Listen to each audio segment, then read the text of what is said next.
अस्सलाम वालेकुम नाजरीन, आज हम central cotton research institute Multan में मौजूद हैं। आज हम कपास पर तजर्बात बजरिया आबी काश्त के हवाले से गुफ्तगू करेंगे और हमारे साथ आज मौजूद हैं डॉक्टर फयाज अहमद जो शोबा plant physiology and chemistry section के इंचार्ज हैं। बिस्मिल्लाहिर्रहमानिर्रहीम। हाइड्रोपोनिक्स ऐसा सिस्टम है काश्त करने का जिसमें ज़मीन को इस्तेमाल नहीं किया जाता बल्कि पानी के ज़रिए से फसल की काश्त की जाती है।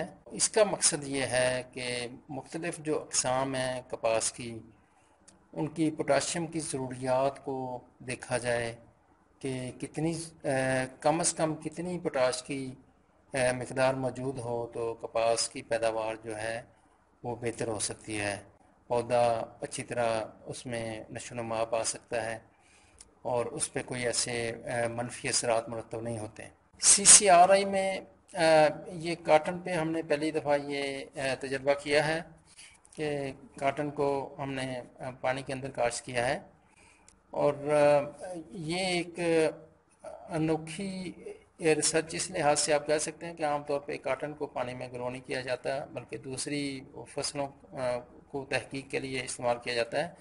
लेकिन ये हाइड्रोपोनिक्स का जो निज़ाम है ये बहुत इस लिहाज से मुनफर्द है कि इसमें हम मुख्तलिफ़ ग़िज़ाई अज्ज़ा को डालकर एक ख़ास तनासब से हम उनका जो असर है पौधे के ऊपर वो देख सकते हैं। यहाँ पे हम पोटाशियम का असर देख रहे हैं।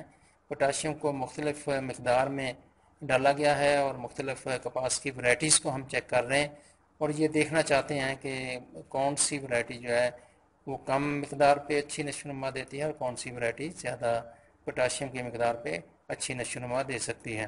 तो इससे हमें ये पता चल जाएगा कि वैराइटीज़ का जो अमूमी रुझान कैसा है और इसकी बुनियाद पर हम वैराइटीज़ को मुख्तलिफ़ इलाकों के लिए कह लें कि रिकमेंड कर सकते हैं। जैसे जहाँ पे पोटाशियम की कमी पाई जाती है जिन ज़मीनों में, उनमें वो वैराइटीज़ कपास की लगाई जा सकती हैं जो कम मिक़दार पे भी अच्छी नशोनुमा दे रही हैं और लामहल्ला उनकी पैदावार भी अच्छी निकलेगी।